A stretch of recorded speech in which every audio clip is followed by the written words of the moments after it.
Yes, yes, Ilan. Dear friends and partners, hello everyone.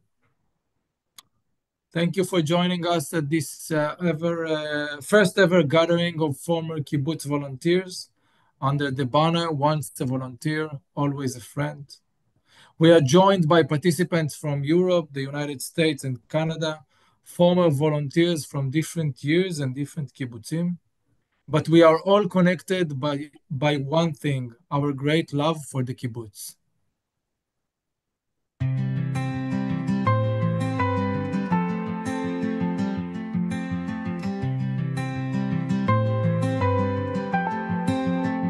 Those were the days, the sunshine bright.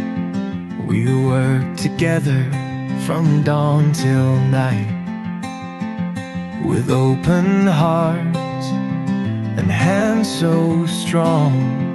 We built a place where we belong. Oh, the good old days we won't forget. The laughter, love, no place for regret. Through fields of green and skies so wide, we walked as one, we stood with pride.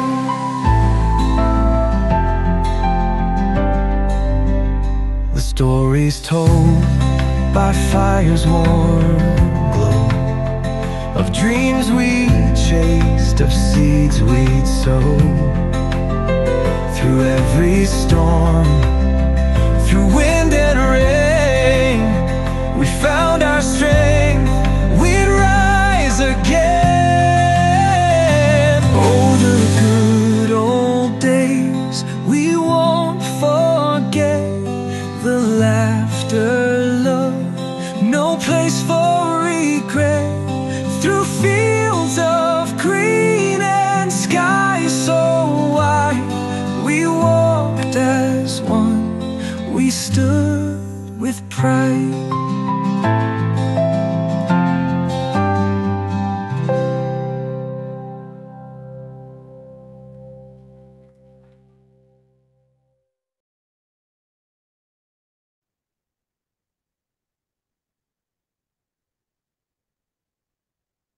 The kibbutz movement unites 259 secular kibbutzim in Israel, while 24 religious kibbutzim belong to the religious kibbutz movement.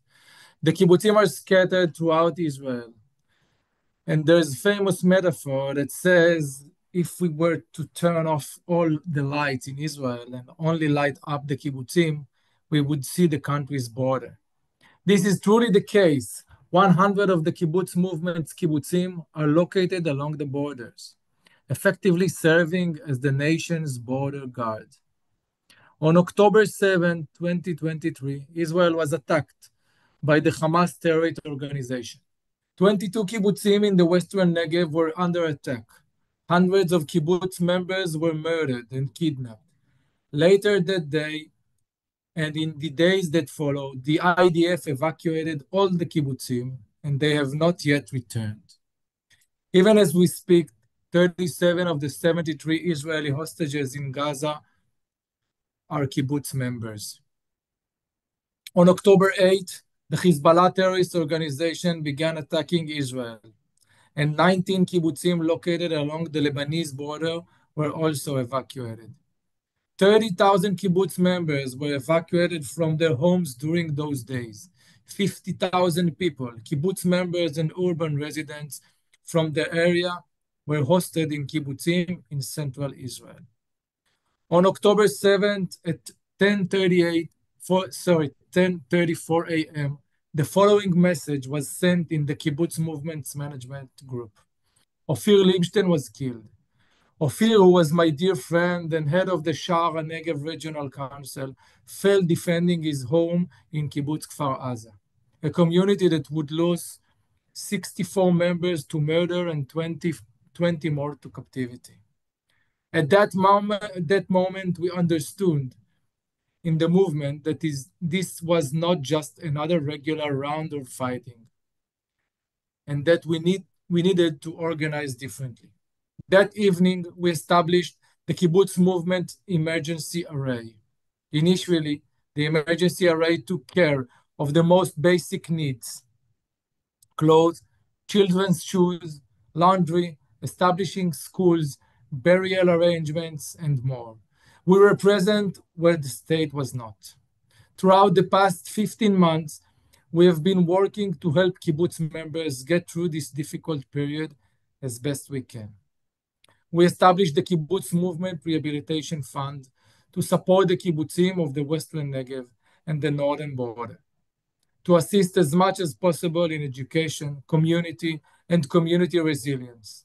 We are extensively involved in rehabilitating the affected communities through programs in various fields and helping the kibbutzim maintain their agricultural branches with the clear understanding that where the last furrow of the plow passes, there the border will pass. We look forward to seek to create a better future for our friends in the affected kibbutzim, and it is clear to us that the necessary condition to begin rehabilitation is the return of all hostages to their homes. We seek to create hope together with our friends, believing that we can grow from this crisis towards a better place. Thank you for being here with us. This is not taken for granted from our perspective. I look at all of you, with an outstretched hand, and thank you from the depths of my heart. Thank you.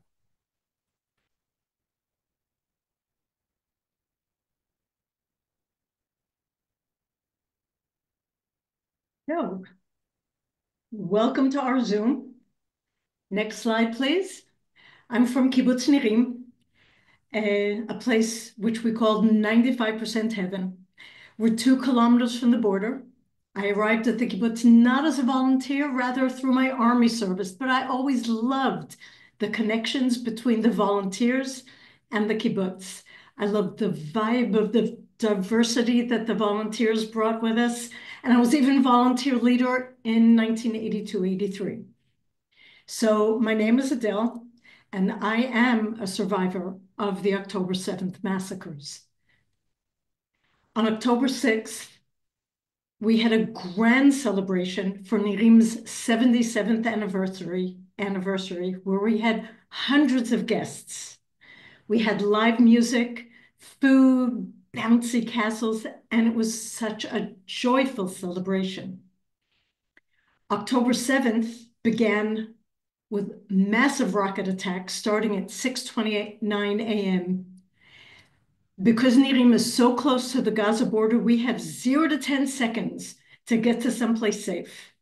My son was visiting me, so when we were told that the kibbutz had been invaded, he is the one who held down the handle, which was the only way to keep the safe room locked to any extent, providing whoever was on the other side of that door was not stronger than you were, and did not shoot through the door. We were not aware that the door to our safe room was not bulletproof. After a while, we began hearing the shooting getting closer. My son heard voices in Arabic saying, "Come here." I looked at him, he looked at me. We told each other that we loved each other and basically said goodbye.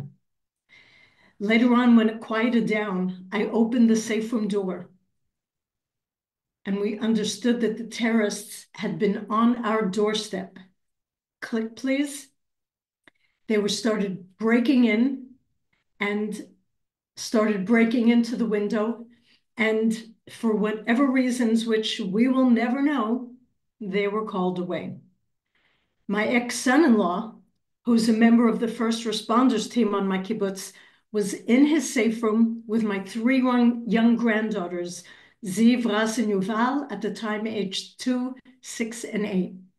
He heard the terrorists entering their house, screaming, breaking things.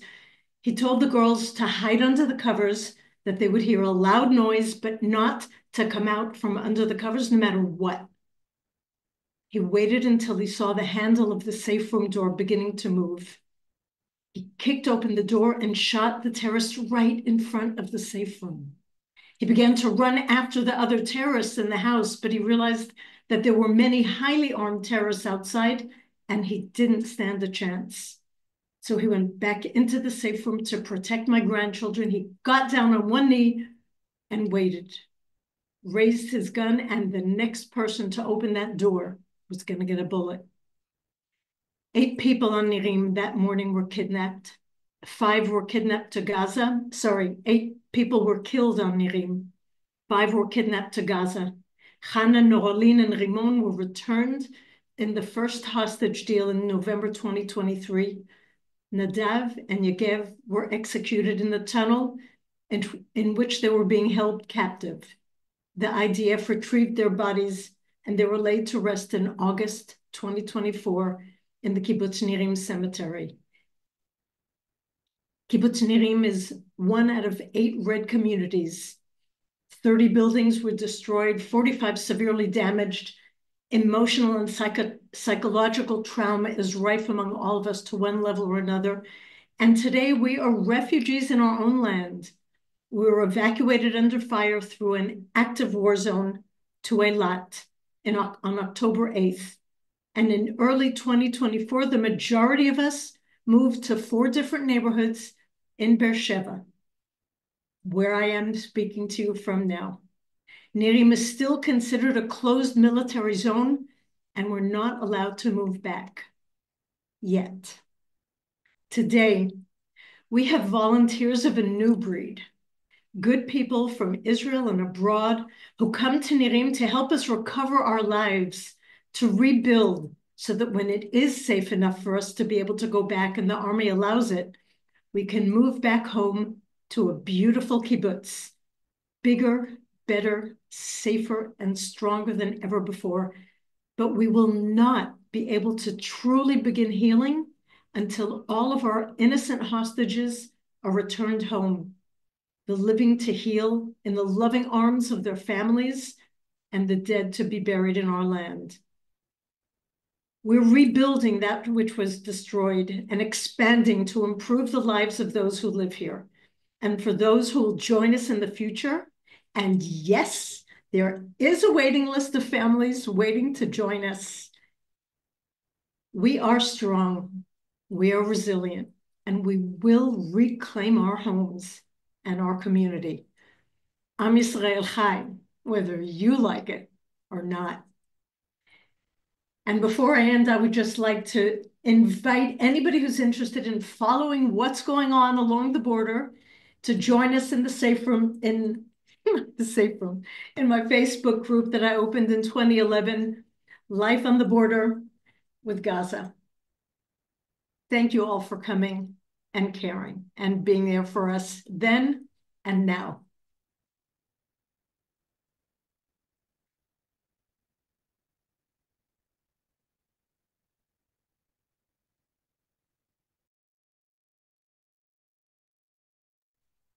Greetings. My name is Efrat Machikawa, and my family is coming from Kibbutz Nir Oz, just next to Nirim.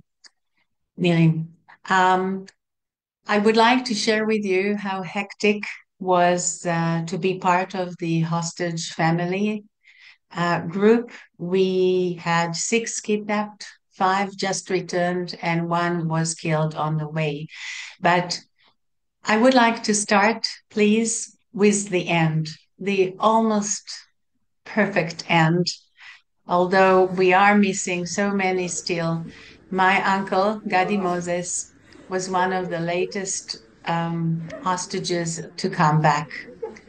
The meeting is a feeling of unity that we didn't know that exists. And this is what we wish for every single family of the 73 still yet to come, those for respectful burial and those for rehabilitation.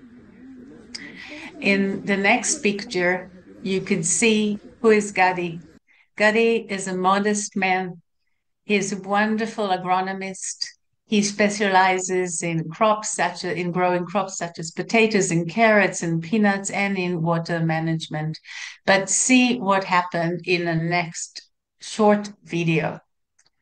The expert farmer teaching, actually he says not teaching, but sharing knowledge with everybody, has suddenly disappeared. And then we started worrying. A week after all the hostages from Nir Oz, one of four was either brutally murdered or kidnapped. We still have 20 people missing from Nir Oz. People started worrying about all the people that were sick. So by the guidance of Kibbutz Nir Oz, I got a mission. Next slide, please. And I want to share with you that we had almost James Bond kind of story, delivering medicine to Gaza for sick children, Gazans sick children who struggle with cancer, and for the kidnapped.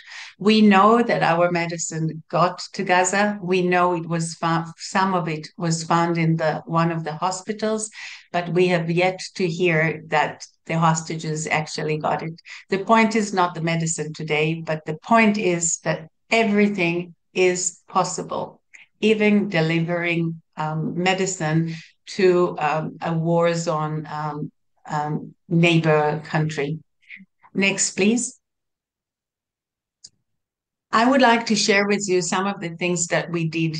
Nothing is special of what I did. It's only what I can share with you. But please know there are thousands of people, families, kibbutz members, friends who became family, and friends from overseas who came and did everything with us. And in order to keep our resilience strong, I know that my hope is kept by doing. So I would like to share some of the things we did. At the beginning of the war, we were we knew that all the hostages are very close to the border. We might have been a bit innocent, but what we did is that we gathered with huge megaphones, and we called for our beloved ones over the border. We were hoping that if not them, the people, the civilians of Gaza would hear, and we would open their hearts. Unfortunately, I don't know how much of it helped. And we do know, I know at least from Gadi now, that they heard nothing, but we had to cry out. We also, next slide, please. We also were very busy in in the area of trying to promote the release and the existence of the number of hostages. So we were working all over. We did it with signs all over. Next slide, please. We gathered to huge demonstrations in the Tel Aviv. We later heard from many of the hostages that they sometimes saw it on TV, and this is what really helped them. So we are very, very happy to know that. Next slide, please. We went through endless, maybe hundreds of interviews all around the world. I think almost 20 different countries I spoke to. Next, please. We were demonstrating and being in constant contact with the U.S. Embassy and all the envoys that came. I had the honor to also be in the Congress. Thank you for the next slide. And giving a speech there, trying to promote everything that is going on. So the world will know the truth, and we'll know what's needed. We'll know that we cannot do it alone. The alliance, the solidarity of the international community counts. Next, please. One of the most beautiful examples is Germany. As a German citizen, Gadi and my aunt Margalit, who came back, and us, we got very, very close to the government, everybody from the president to the chancellor to the minister of foreign affairs and the embassy here in Israel. We meet them on a weekly basis, something we do not do with the Israeli government, and we hold very close. And I thank the German government for everything they have done and hopefully will continue doing now. I would like to share with you the next short video of my uncle Gadi Moses meeting with Arbel Yehud a few hours before they were released. Look carefully at the hug. This is the essence of the kibbutz spirit. Gadi felt as if he is meeting his own grandchild. The community, the connection, the solidarity, the fact they haven't seen anybody else from Israel until this very moment is all showing in this hug. Later, Gadi went on the helicopter, and you know what was his first sentence? His first sentence before he even saw his kids was, once I'm ready, I shall rebuild Nir Oz. And on the helicopter, what he wanted to do is who stayed alive from the team of the agriculture, how much rain was poured, and what kind of seeds were planted for the next crops. The spirit of the ground, the spirit of the men, the spirit of the kibbutzim is there kicking. The next slide, you can see the first encounter with his three kids, Yair, Moran, and Oded. And the next one is the hug I got.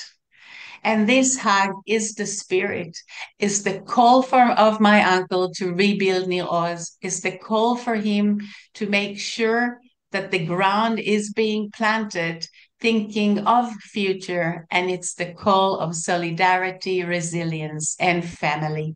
And I know that all the volunteers that we have met throughout the years feel family, and you are considered family, and your support is highly appreciated all the way in times before and of course after October 7th. And the song we heard a line saying, "We find our strength, rise again." And so we shall. We will find our strength and we will rise again. Thank you very much for listening. And I hope that through the activities I just shared with you, you managed to feel how much there is to do still and how much we care, how much the solidarity and the unity is so meaningful to all. Thank you very much. Thank you.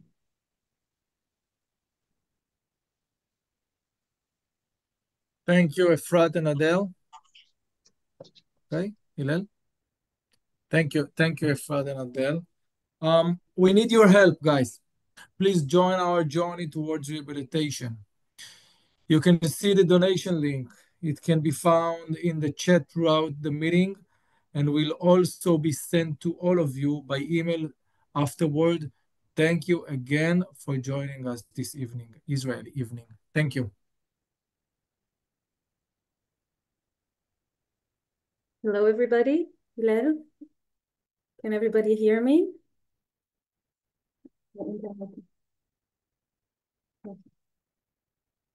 Okay, so I don't see my slide.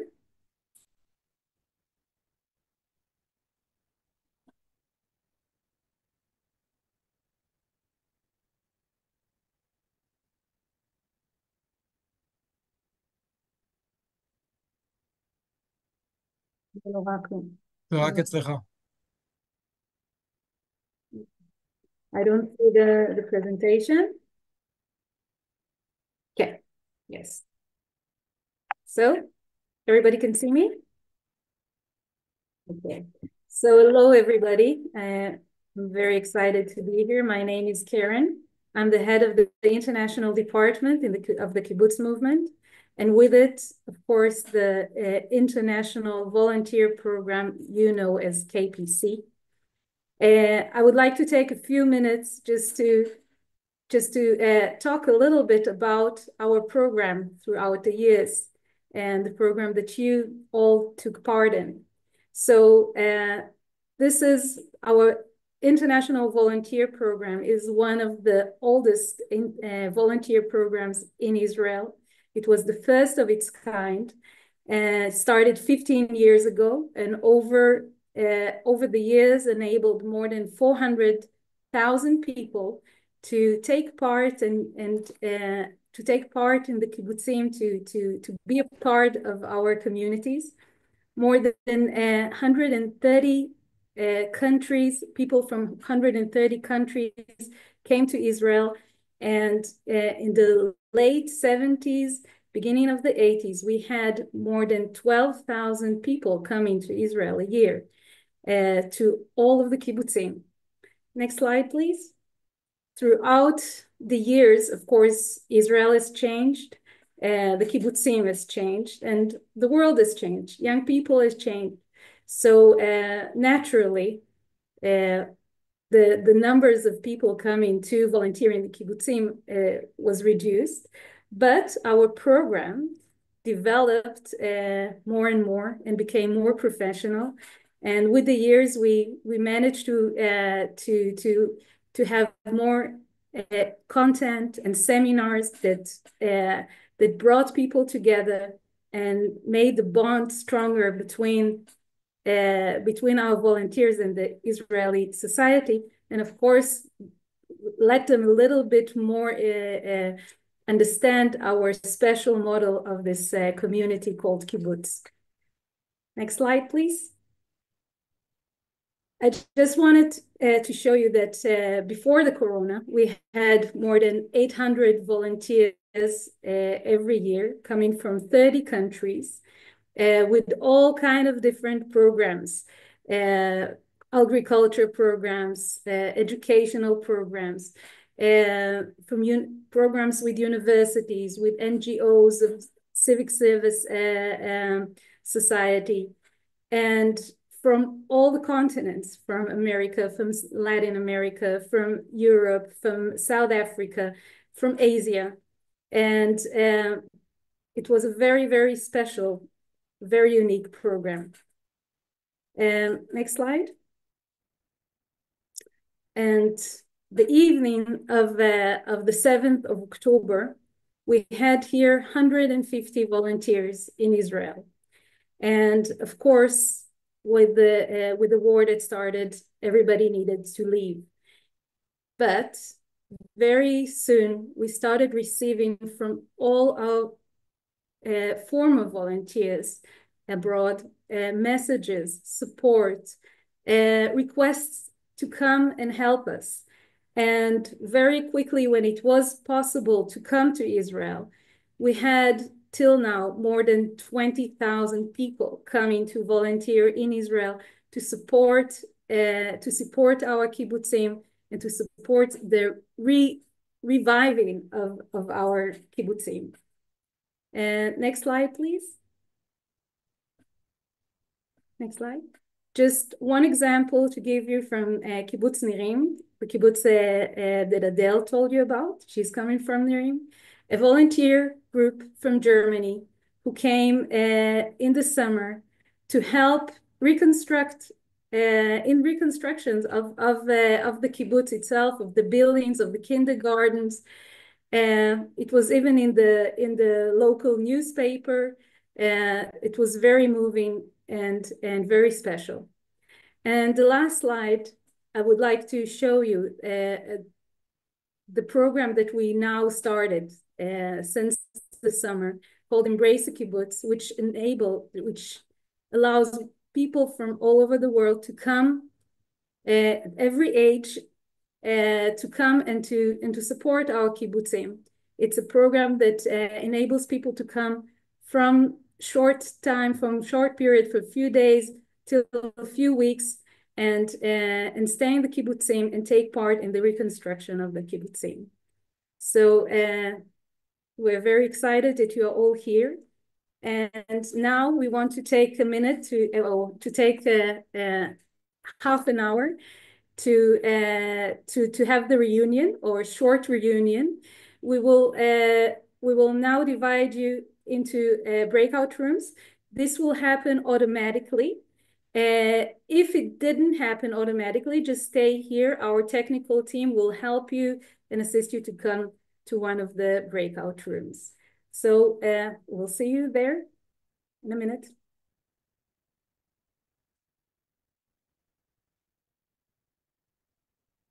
Lel?